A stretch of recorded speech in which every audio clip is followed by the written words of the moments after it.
Meus irmãos, a paz do Senhor Jesus, graças a Deus por mais esta oportunidade que o Senhor nos concede de estarmos aqui mais uma vez para falarmos sobre mais uma lição desse segundo trimestre do ano 2023. Nós vamos falar neste momento sobre a nona lição, que tem por título Uma Família Nada Perfeita. É sobre esse tema que nós vamos estudar neste momento e mais uma vez eu vou dar o meu parecer, a minha opinião sobre o que aqui está escrito em mais uma lição. O texto áureo diz o seguinte desta lição: não erreis, Deus não se deixa escarnecer, porque tudo o que o homem semear, isto também ceifará. Gálatas capítulo 6, versículo de número 7. A verdade prática diz o seguinte: tudo o que os membros da família plantarem, colherão. Essa é uma lei universal de Deus, que pode ser constatada na própria natureza. É o que diz a verdade prática. A lição de hoje está baseada no livro de 2 Samuel, capítulo 3, versículo de número 2 ao 5. Depois, 2 Samuel, capítulo 5, versículo de número 13 ao 15. Depois, 2 Samuel, capítulo de número 12, versículo de número 10 ao versículo do número 13, a parte A deste versículo 13. É aonde o comentarista desta lição se baseou para falar sobre o tema Uma Família Nada Perfeita, a história de Davi, seus filhos e os erros, os problemas que a família de Davi enfrentou ou passou. Então nós vamos estudar neste momento sobre a família deste grande rei de Israel. A introdução da lição diz o seguinte: a despeito de ter sido um grande rei e líder em Israel, Davi não foi o mesmo como pai. É o início da introdução. Mais para frente da introdução, o comentarista vai falar que Davi passou por alguns problemas na sua família por causa da sua omissão como pai. Vai dizer na introdução que a família de Davi não era uma família funcional, tinha os seus equívocos, os seus erros, e tudo isto por causa dos pais, ou especificamente por causa de Davi. E sendo assim, Davi presenciou, por causa dessa omissão dele, segundo o comentarista, Davi enfrentou incesto na sua família, enfrentou rebelião e enfrentou morte. E o que significa a palavra incesto? Significa ter relação sexual com um parente. É o que significa a palavra incesto. A palavra rebelião significa ato ou oposição à autoridade ou poder dominante, o poder regente no momento. Então, Davi enfrentou essas coisas no meio da sua parentela, no meio da sua família. Incesto, rebelião e enfrentou a dor da morte. É o que está inserido na introdução e nós vamos ver isso no decorrer dos tópicos desta lição de hoje, a qual nós estamos estudando desde já. O primeiro tópico diz o seguinte: o rei Davi e sua grande família. O primeiro item desse primeiro tópico diz o seguinte: Davi, o ungido por Deus. O livro de 1 Samuel mostra a decadência do reinado de Saul e o processo da escolha de Deus a respeito de um homem segundo o seu coração para assumir o lugar do primeiro rei de Israel. Isso está inserido no primeiro livro de Samuel, capítulo 16, versículo 1. Aqui neste tópico, o comentarista está tratando Davi como filho, está mostrando Davi e seus irmãos e o seu pai, porque aqui é o processo de Davi sendo escolhido para ser o rei, ou o novo rei de Israel, sendo que Deus fala com o profeta Samuel, dizendo que já tinha rejeitado Saul. E é bom salientar que o rejeitar Saul, o texto bíblico diz: até quando terás dó de Saul, tendo eu o rejeitado para que reine? Deus não rejeitou o ser humano Saul, Deus rejeitou o reinado dele. E Samuel vai até a casa de Jessé, o belemita, para ali escolher o novo rei, a qual Deus deu a diretriz a Samuel. Os irmãos, as irmãs, são conhecedoras do texto. Então, este primeiro item aqui está mostrando Davi como filho, como sendo escolhido por Deus, ungido por Deus como rei, e mostrando Davi junto dos seus irmãos. E o segundo item deste primeiro tópico vai mostrar Davi como um homem de Deus. Esse segundo item vai dizer que o Espírito do Senhor operou poderosamente na vida de Davi. Porque quando Samuel unge a Davi, o Espírito do Senhor se apodera dele. Aí nesse segundo item aqui, o comentarista vai falar que no exercício da monarquia, no exercício do seu reinado, Davi conseguiu, pela sua maneira de liderar, pela sua maneira de conduzir o povo, paulatinamente, como diz aqui a lição, e o que significa a palavra paulatinamente, significa fases, significa etapas. Então, foi por etapas, foi por fases que Davi foi juntando novamente, trazendo o povo novamente para focar em Deus. E isso está registrado em 2 Samuel capítulo 2, versículo 4, 2 Samuel capítulo 5, versículo 1 ao 3. Na sua lição aí, esta referência que eu estou dando, está escrito 1 Samuel, mas foi um erro aqui de digitação. Essa referência aqui que está na lição está errada. Não é 1 Samuel, é 2 Samuel, mostrando que as tribos, o povo, os anciões estavam se aglomerando novamente, tudo isto porque Davi estava reinando, Davi estava sendo um homem usado por Deus, o Espírito do Senhor estava atuando na vida de Davi.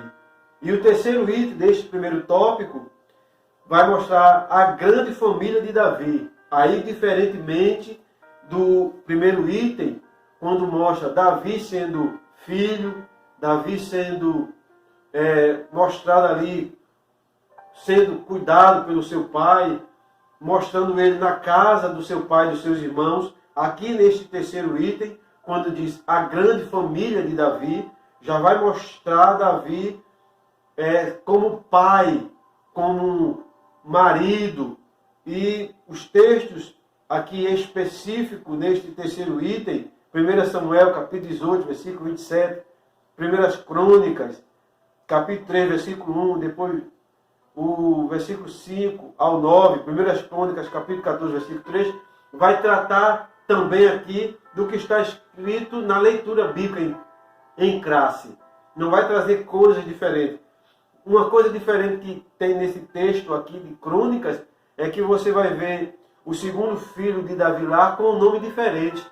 Aqui diz, e o segundo, Quileabe, de Abigail, mulher de Nabal, ou seja, a viúva de Nabal, que tornou-se mulher de Davi, deu o segundo filho a ele, que foi aqui chamado de Quileabe. Já em Crônicas está escrito como Daniel, mas são as mesmas pessoas. Então, nesse terceiro item, vai mostrar Davi também como um pai displicente. E o que significa a palavra displicente? Significa indiferente, desatento, omisso. E vai dizer que por causa dessas razões, os filhos de Davi tornaram-se problemáticos em suas vidas pessoais. Mais uma vez, parecido com a lição passada, a qual nós estudamos, vem a expressão tornaram-se, ou seja, vieram a ser pessoas problemáticas. Todos, a Bíblia não faz menção da história de todos os filhos de Davi. Alguns se destacaram, alguns tiveram mais fama, e as Escrituras Sagradas fizeram questão de assim narrar um pouco a história de alguns filhos de Davi. E a gente vai ver algumas histórias de alguns filhos de Davi aqui nesta lição, que o comentarista colocou, que o comentarista aqui abordou. Então a gente aqui vai dar o nosso parecer, a nossa opinião sobre esses casos que ocorreu na família de Davi. Segundo a visão do nosso comentarista, segundo a opinião dele, foi porque Davi foi omisso, Davi foi displicente, Davi foi desatento com a criação, com a educação dos seus filhos, e alguns se tornaram problemáticos, e Davi enfrentou esses problemas na sua família por causa dele próprio, ou seja, que ele tornou-se um pai, ou foi um pai omisso, desatento e displicente. É o que o comentarista aqui está falando e vai falar no decorrer desta lição de hoje. O segundo tópico desta lição vai falar o seguinte: filhos e parentes na casa de Davi. Qual é a questão aqui a ser abordada nesse segundo item? No primeiro item aqui vai falar sobre Tamar. Era filha de Maaca.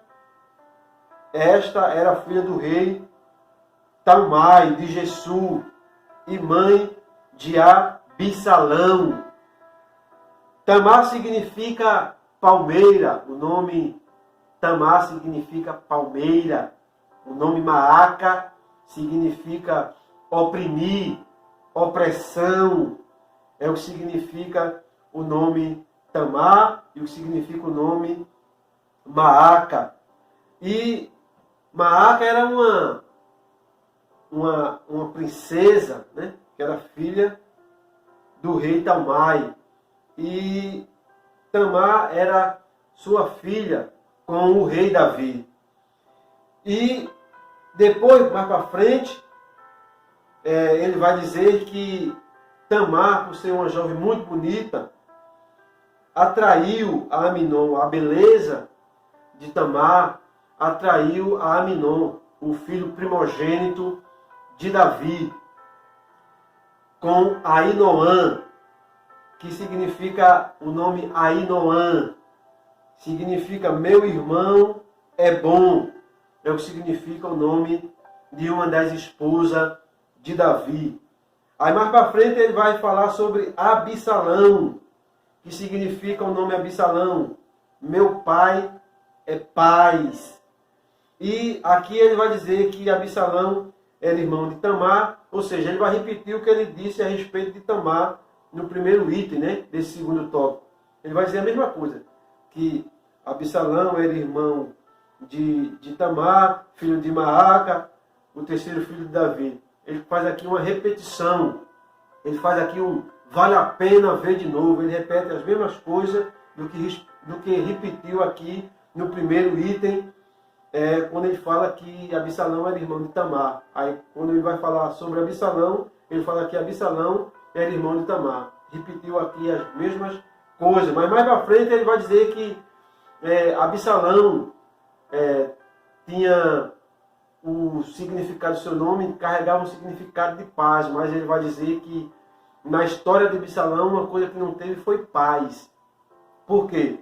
Ele vai afirmar aqui que Abissalão assassinou Aminon e depois conspirou e rebeliou-se contra o seu pai, o rei Davi.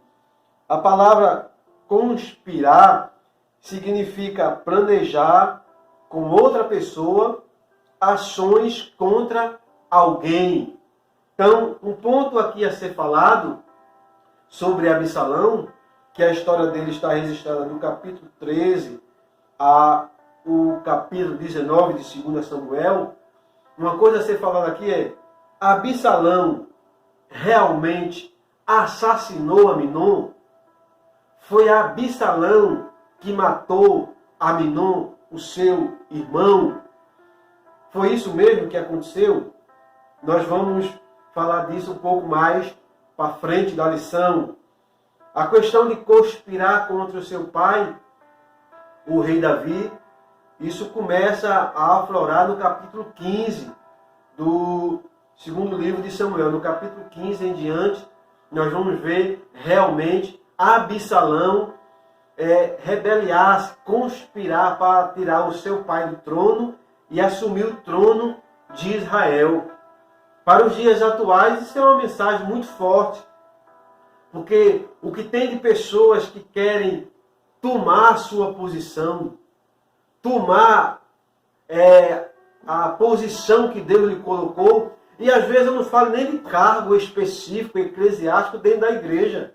Não, porque falar de cargo específico, eclesiástico dentro da igreja, as pessoas às vezes se apegam a isso, mas às vezes Deus lhe deu uma posição de destaque sem você ter posição eclesiástica na igreja. A posição que você tem, às vezes, é a sua reputação, é a sua índole, é o seu bom testemunho, é o seu comportamento. Aí as pessoas, por verem tudo isso em você e ver que ela tem um cargo, que tem a posição, mas não tem o prestígio, não tem a unção que você tem, mesmo sem ter cargo, porque o que dá unção ao ser humano não é o cargo, de maneira nenhuma. As pessoas estão enganadas com isso.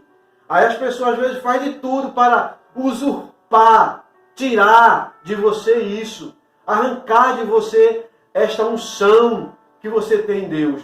Mas pode se rebeliar, pode fazer reunião com outras pessoas contra você, mas não vai ter êxito com isso. Como também Absalão não teve êxito, querendo tirar, usurpar o trono de Davi, a qual Deus ali colocou. Deus ali colocou Davi para reinar sobre Israel.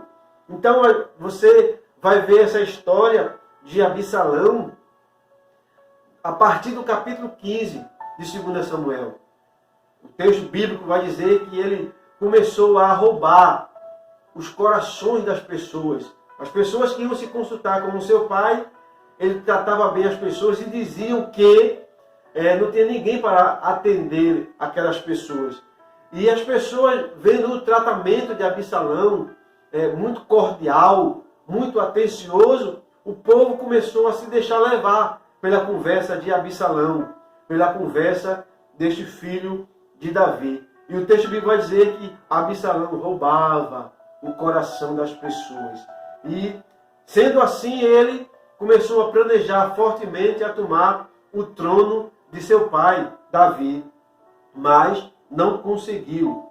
Aí no terceiro ponto deste segundo tópico aqui da lição, vai falar sobre Aminon. Aminon significa, o seu nome significa fiel. É o significado do nome Aminon.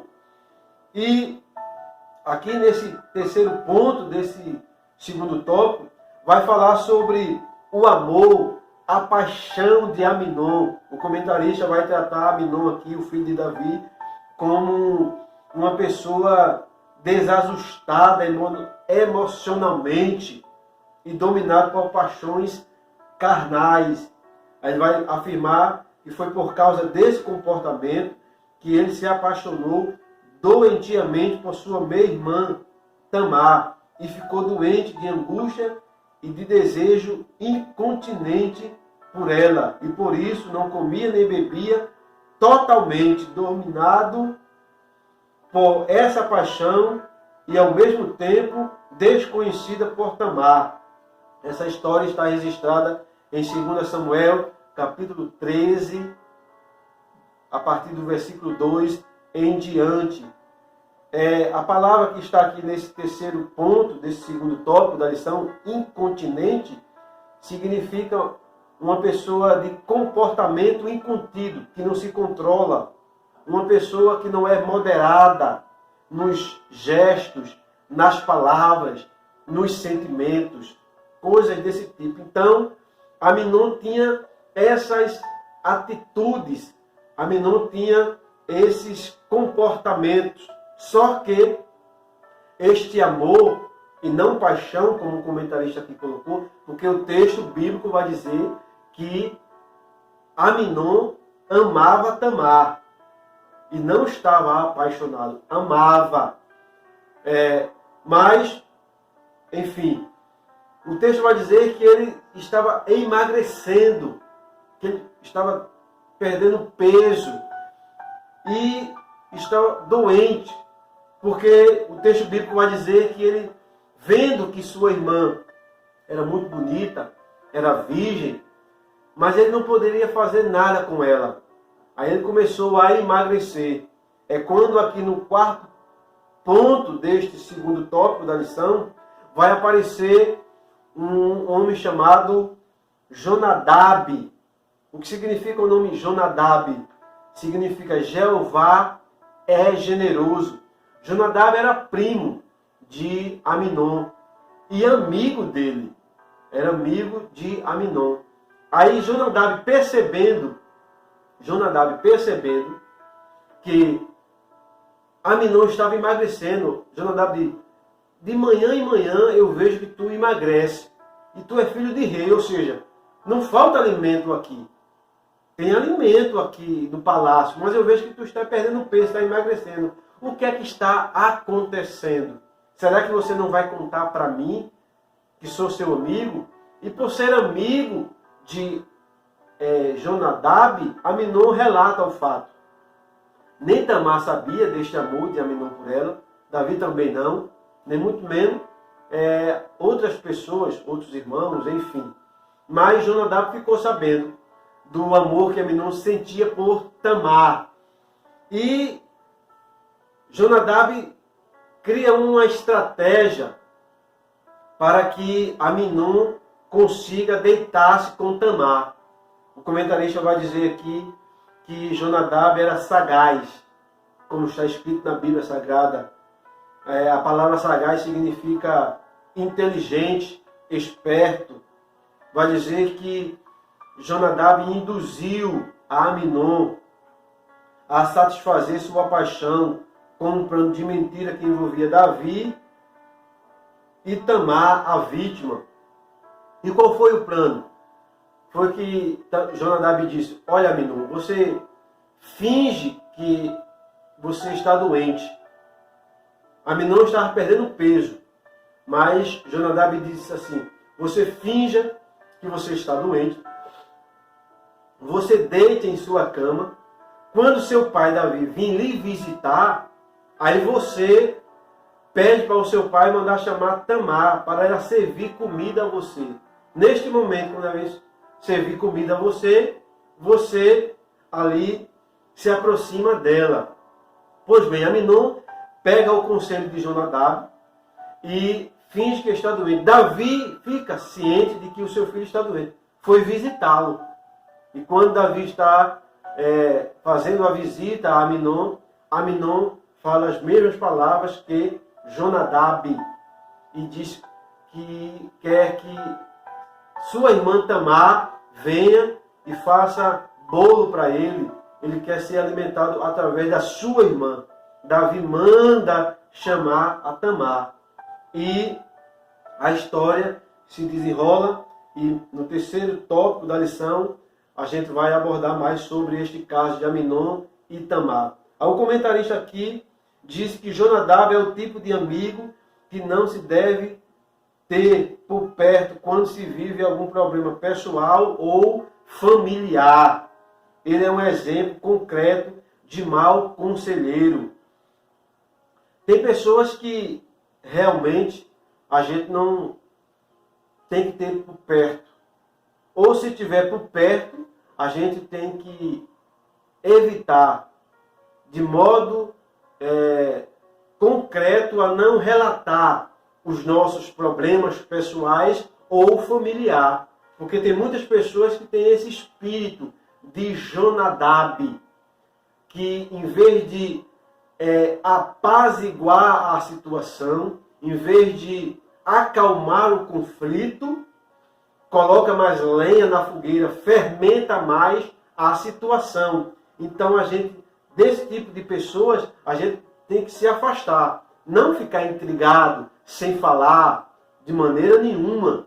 Mas se afastar no sentido de os problemas pessoais, de ordem familiar, ou de outros tipos de problemas que possam estar acontecendo na minha vida ou na sua vida, não é para Jonadab que a gente tem que relatar. Por mais que a Bíblia diga que ele era amigo de Aminon. Então Aminon contou porque ele era amigo. A Bíblia faz questão de dizer, eles eram amigos. Então, por ser amigo, Aminon contou. E por ser amigo, Jonadab deu este conselho a Aminon. Um conselho que ocorreu uma grande tragédia, um grande problema na família de Davi. Eu sei que muitas pessoas dizem que o meu amigo é Jesus Cristo. O amigo de todo crente é Jesus Cristo, mas nós temos amigos na terra. Mas tem aqueles amigos que é um pouco mais chegado, um pouco mais próximo. Você, meu irmão, minha irmã, tem muitos conhecidos, muitos amigos, mas tem aquele ou aquela que você confia, que você acredita, que falando, que contando, essa pessoa vai lhe ajudar em um conselho bom, em um conselho benéfico, em um conselho de Deus, vai orar junto com você, vai jejuar com você, para Deus vir abençoar o problema ser resolvido. Entendeu? Então tem esse tipo de pessoas. Então tem pessoas que espiritualizam demais. O meu amigo é Jesus. O meu amigo também é Jesus. Mas na esfera da terra eu tenho amigos. Eu conheço muita gente. Mas tem aqueles amigos, que são poucos, é verdade. Se contar na palma da mão vai sobrar ainda dedos, mas que a gente confia, que a gente acredita que pode contar, se abrir, confiar, e essa pessoa vai nos aconselhar, vai nos orientar, vai orar por nós, vai sentir a nossa dor, vai sentir a nossa angústia, enfim. Então, pessoas como Jonadab, se afaste. Não queira contato, não queira proximidade, não queira intimidade. Ele não é de bom proveito para a sua vida. O terceiro tópico da lição vai tratar sobre o problema moral na família de Davi. É onde a lição vai apertar um pouco mais, a lição vai ficar um pouco mais forte, um pouco mais pesada. Primeiro porque vai tratar aqui sobre o adultério de Davi, no capítulo 11 de 2 Samuel. O adultério de Davi com Betseba, a mulher de Urias. Urias significa Deus é minha luz. E Davi adulterou com Betseba, a mulher de Urias. Depois, no capítulo 12, vai tratar sobre o confronto do profeta Natã com o pecado do rei. Veja que 2 capítulos vai tratar sobre o primeiro, capítulo 11, sobre o adultério, sobre o que Davi ali planejou, arquitetou, depois do ato cometido, depois do que ele fez com a mulher de Urias e com o próprio Urias. Ao capítulo 12 já vai mostrar o confronto do profeta, que foi até o rei, até o seu gabinete, até a sua sala pastoral, a sua sala de rei, para confrontar o pecado de Davi. E ali Natã conta uma parábola Natan ali conta uma história e Davi fica indignado com aquela história que Natan está contando e diz assim: este homem que fez isso é digno de morte. Traga ele aqui para ele ser punido, porque o homem que fez isso, ele merece a morte. Aí Natan diz assim: este homem é tu, Davi. Que mensagem, hein? Que mensagem para os dias atuais. Eu quero ver profeta agora, nos dias atuais. Porque muitas pessoas dizem, eu sou profeta. Aí chega para o zelador e diz que o zelador, Deus vai punir o zelador. Chega para o catador de lixo e diz que Deus vai matar o catador de lixo. Chega para o vendedor de picolé e diz, Deus vai te ferir. Chega para quem trabalha vendendo verdura, frutas na rua e diz, Deus vai ter um encontro contigo, vai te colocar no leite. Eu quero ver aqui, confrontar quem está dentro dos gabinetes. E não estou falando de adultério não, porque tem muitos irmãos e muitas irmãs acham que o pecado que existe dentro da igreja é só adultério. Não. Tem gente roubando, tem gente furtando, tem gente caluniando, vendendo seus irmãos. Cadê os profetas nessa hora? Para confrontar esses homens de autoridade, porque Davi aqui era rei. Natan não foi confrontar um Zé Ninguém não. Natan foi confrontar o pecado do grande rei de Israel. Veja que a lição, e o comentarista aqui foi bastante sutil em dizer, Natan confrontou o pecado do rei, não confrontou o rei. Não, Natan não foi confrontar o rei, e sim o pecado. A gente não tem que confrontar o irmão, a gente não tem que confrontar a irmã, a gente tem que confrontar o erro, a gente tem que confrontar o que está de errado. Dizer, apontar, dizer, isto está errado, independentemente da posição, independentemente da faixa de autoridade ou não. Se estiver errado, se estiver equivocado nas suas ações, nas suas atitudes, independentemente da posição que ele exerce, temos que confrontar o erro. Temos que confrontar o pecado. Se assim isso seja notório, se assim isso seja explícito. Então, o pecado aqui de Davi foi em oculto, mas Deus, que sabe todas as coisas, conduziu Natan até a Davi. E quando Davi reconhece o seu erro, Natan diz que Deus transpassou dele o pecado, que ele não iria morrer mais. Mas Deus já feriu o menino, a criança. E Davi, quando assim soube, começou a jejuar, passou 7 dias jejuando sem comer, para que Deus não matasse a criança, mas Deus matou a criança. Natan disse a Davi que a espada não se apartaria da casa dele, que iria fazer com que o que ele fez em oculto, ele ia fazer com que o próximo da casa dele fizesse isso para todo Israel ver. Aí vai dizer aqui nesse primeiro tópico, nesse primeiro item, nesse terceiro tópico da lição, que um dos seus filhos coabitou com as concubinas do próprio pai e envergonhou ele publicamente em Israel. 2 Samuel, capítulo 16, versículo 21 e 22. Quem coabitou com as concubinas de seu pai foi Absalão. É o que está registrado nesse texto bíblico aqui. Foi Absalão. 10 concubinas. No capítulo 15, quando Absalão começa a rebeliar-se contra Davi e querer tomar o trono, Davi fica sabendo disso, reúne-os da sua casa e diz que vai fugir, porque se Absalão chegar até ele, iria matar ele e todos que ali estivessem. Mas Davi, quando foge, Davi deixa 10 concubinas para guardar a casa. E foi com essas 10 concubinas que Absalão teve relação sexual com ela, e todo Israel ficou sabedor. Cumpriu-se ali a palavra do profeta Natan. Agora veja a diferença. Não foi com a mulher propriamente dita de Davi. Como diz aqui nesse primeiro tópico. Diz assim, eis eis que suscitarei da tua mesma casa o mal sobre ti, e tomarei tuas mulheres perante os teus olhos, e as darei a teu próximo, o qual se deitará com as tuas mulheres perante este sol. Concubina era mulher legítima? Não, de maneira nenhuma. É por isso que a Bíblia até faz a diferença. Mulher e concubinas. Mulher e concubinas.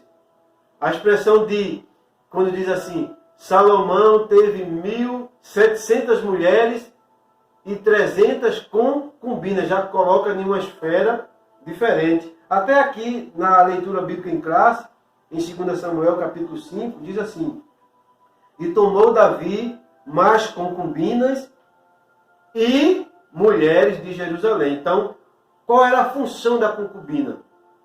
Primeira função, tinha 3 funções. Primeira função era dar um herdeiro masculino ao homem quando a mulher era estéril. Então, a função da concubina era dar um filho herdeiro, um filho masculino para que herdasse. Segundo o objetivo da concubina, era dar filho de uma forma geral. O primeiro ponto era que esse filho fosse homem. Mas a segunda função era que desse filho de uma forma geral. Viesse mulher, viesse homem. Para quê? Para que aumentasse a força do trabalho do seu pai, aumentasse a riqueza e a prosperidade. E o terceiro objetivo da concubina era satisfazer o seu senhor sexualmente. Então, estas eram as 3 funções da concubina. Então, não foi com as mulheres, assim, legítima de Davi, que Absalão teve relação sexual. Foi com as concubinas, que eram mulheres em segundo plano, não legítima, e só com essas 3 funções que acabei de aqui falar. E isso foi feito no capítulo 16, versículo 21 e 22 de 2 Samuel. Ocorreu que Natã assim tinha falado para Davi. O segundo item desse terceiro tópico vai falar sobre o incesto e a morte na família. O incesto é o incesto de Aminon com Tamar. E como eu falei, incesto é ter relação sexual entre parentes. Agora, aqui no Brasil, por exemplo, o incesto só é crime se a criança for menor de idade. Se for maior de idade, por mais que seja um incesto, não é crime. Você está entendendo a diferença? Um homem de maior idade tem relação com, exemplo, uma sobrinha dele é menor de idade, incesto, crime, vai ser preso, pena. Agora, se essa sobrinha dele for maior de idade, diante da lei do Brasil, não é crime. Não é crime, se for maior de idade. Então, incesto em si é ter relação sexual com um parente. Então, Aminon teve relação sexual com Tamar. Agora, como foi que ele teve? Ele teve porque obrigou a Tamar a ter relação sexual com ele, forçou ela.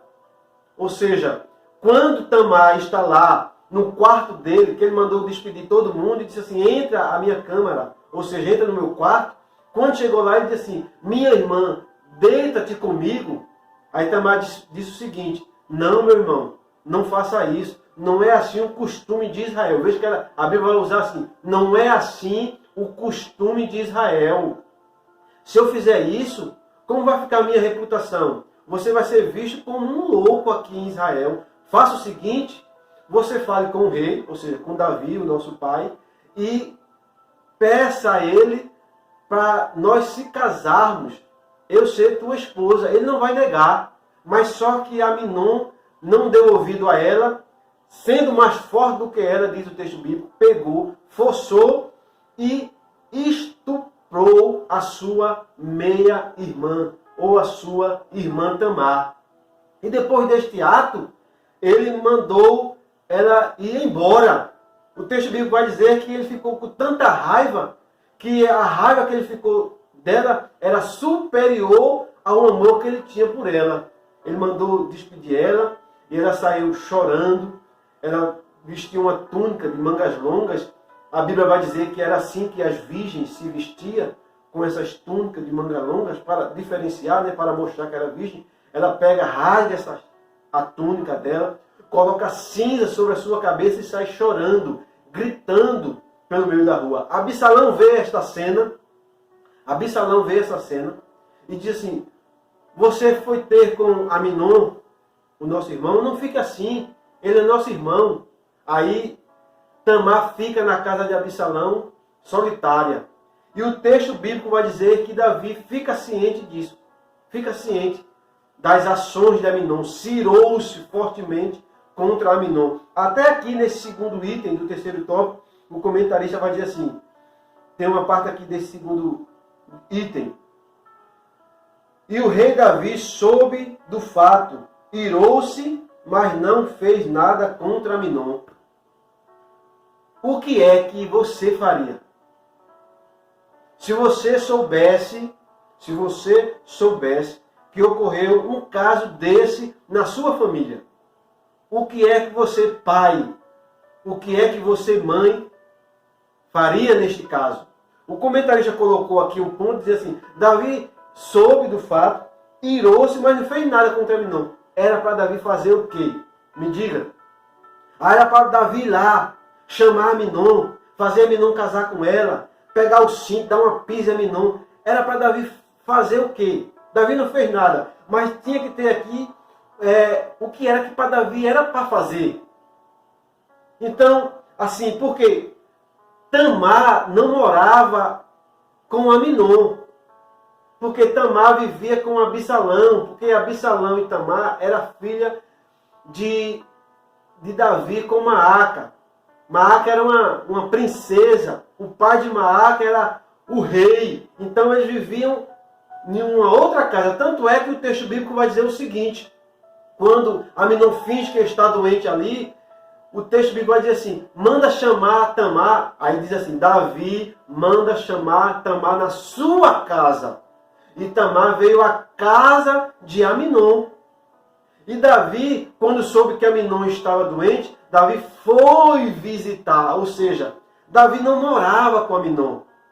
Esse acontecimento aqui não foi na casa de Davi. Não foi. Isso isenta Davi, irmão Eduardo? Não isenta Davi. Não. Isso foi consequência do erro de Davi lá atrás, proferido pelo profeta Natan, que a espada ia ficar na casa de Davi, que o mal iria acontecer. Estava se cumprindo o que o profeta falou, o que Deus mandou o profeta falar. Então, eu não estou aqui amenizando a situação de Davi. Eu estou dizendo que uma coisa é você, pai, você, mãe, eu, pai, assim, os nossos filhos vivem junto de nós e a gente está ali ciente de tudo que está acontecendo e não fazer nada. Porque o contexto disso, irmão, é um contexto de 3.000, 4.000 anos atrás. Davi era rei, vivia nas guerras. Por viver na guerra, ele não tinha como estar presente na educação de mais de 20 filhos, porque cada filho que Davi teve foi com uma esposa diferente. Só na leitura bíblica em classe já aparece só 6 mulheres ali de Davi. 6 mulheres já aparecem. Além de Betseba e etc. E outras, fora as concubinas. Então foram em momentos diferentes, em lugares diferentes. Um foi em Hebron, depois foi em Jerusalém. Então, cada um foi em lugar diferente, com mulheres diferentes. Então Davi não vivia especificamente com cada mulher. Então, o que era para Davi fazer? O que era para Davi ter feito com Aminon? Você tinha que ter dito, falado, colocado aqui. Era para Davi fazer assim. Era para Davi ter agido assim, dessa forma, desse jeito. A atitude era essa. Porque contextualizar o texto para os dias atuais, a gente traz lições para a nossa vida, é verdade. Mas a gente tem que entender o contexto de mais de 4.000 anos atrás. O contexto que Davi vivia e que a família de Davi vivia.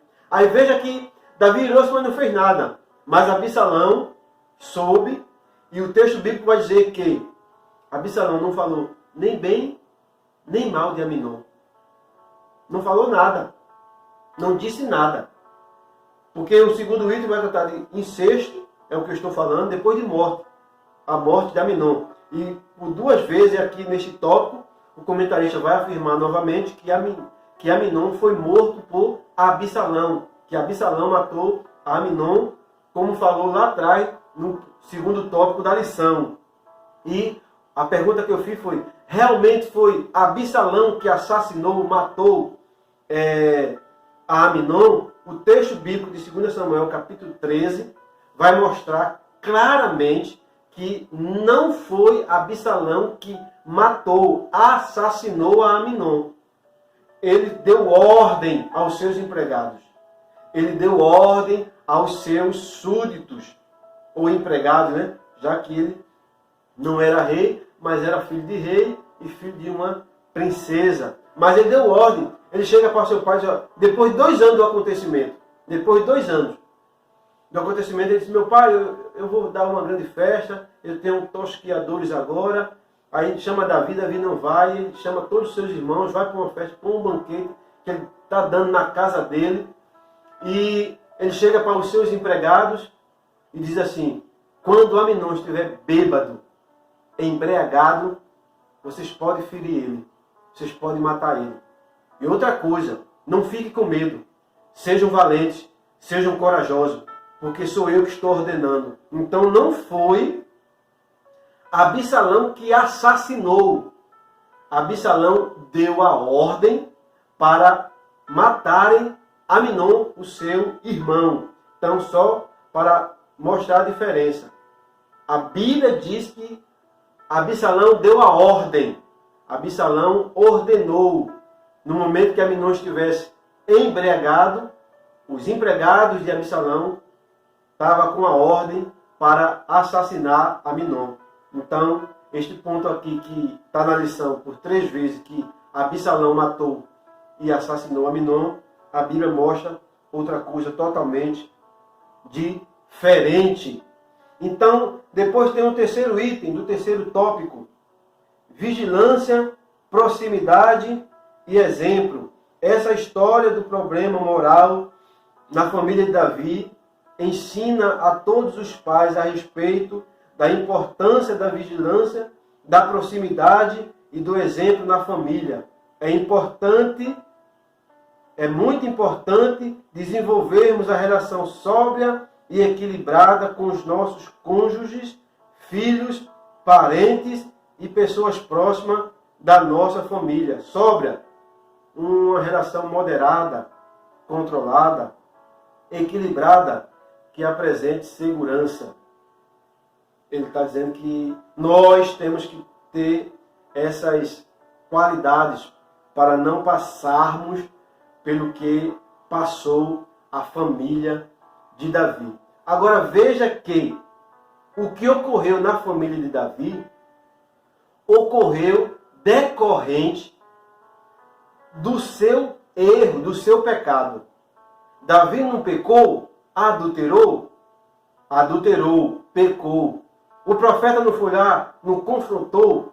Foi lá e confrontou o pecado de Davi. Davi reconheceu o seu pecado? Reconheceu. Mas as consequências ficou. E o profeta Natan assim profetizou, dizendo, vai acontecer assim, vai ser desta maneira que vai acontecer isso. E tudo o que o profeta Natan profetizou ocorreu. Então, o que é que eu aprendo com o capítulo 12 de 2 Samuel, que é a história de Davi e o profeta Natan?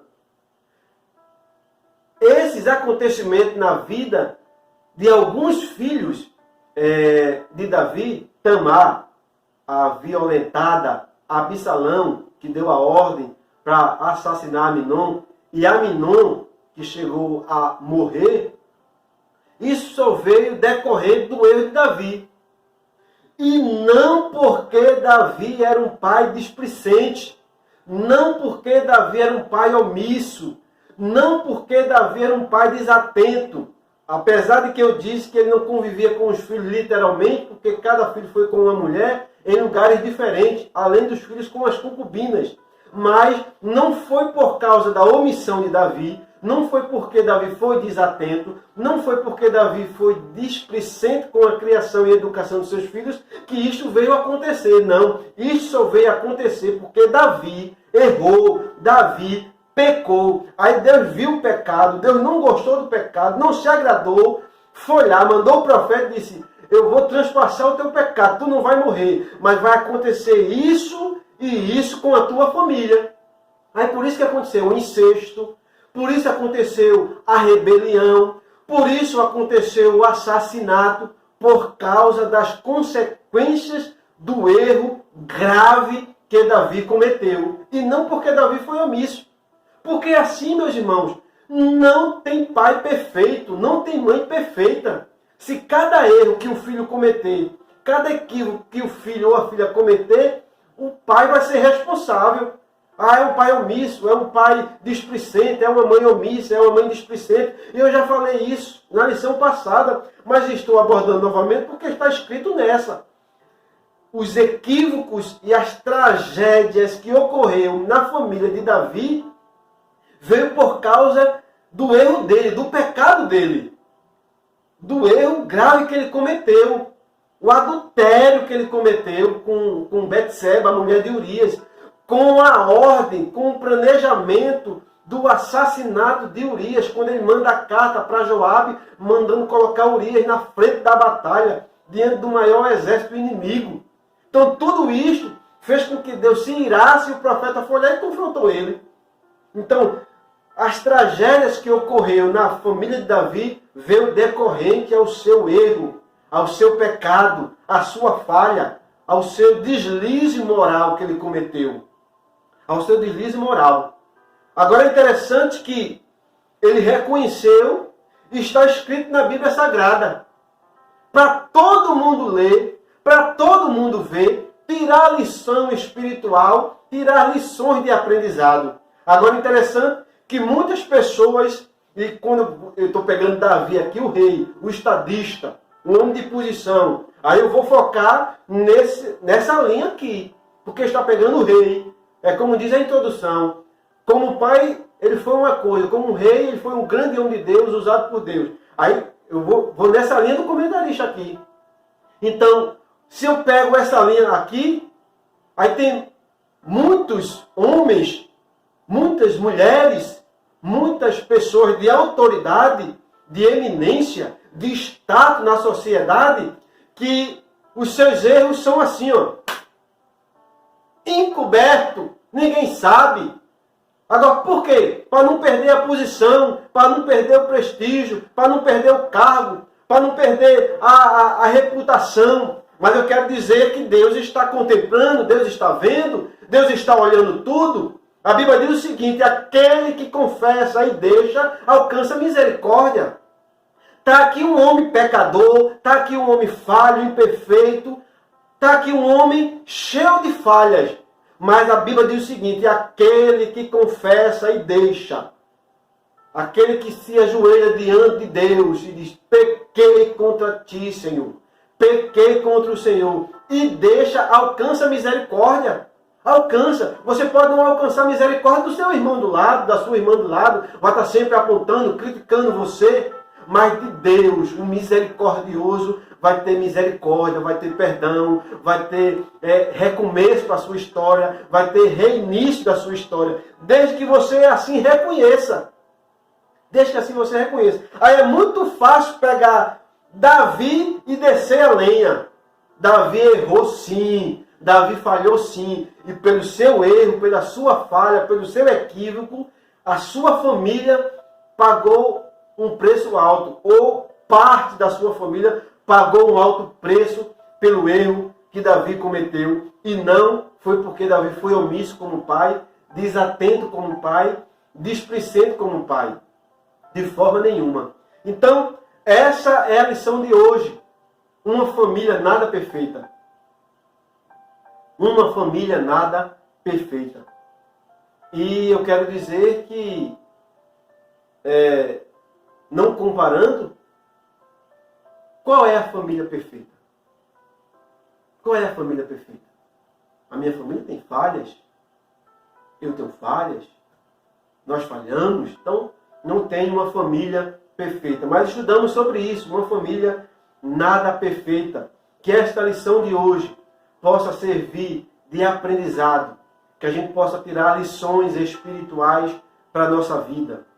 Que a gente possa fazer como o apóstolo Paulo aconselhou os irmãos da igreja de Tessalônica, examinar tudo e reter o bem. Que você examine o que está nesta lição, que você examine o que eu estou falando.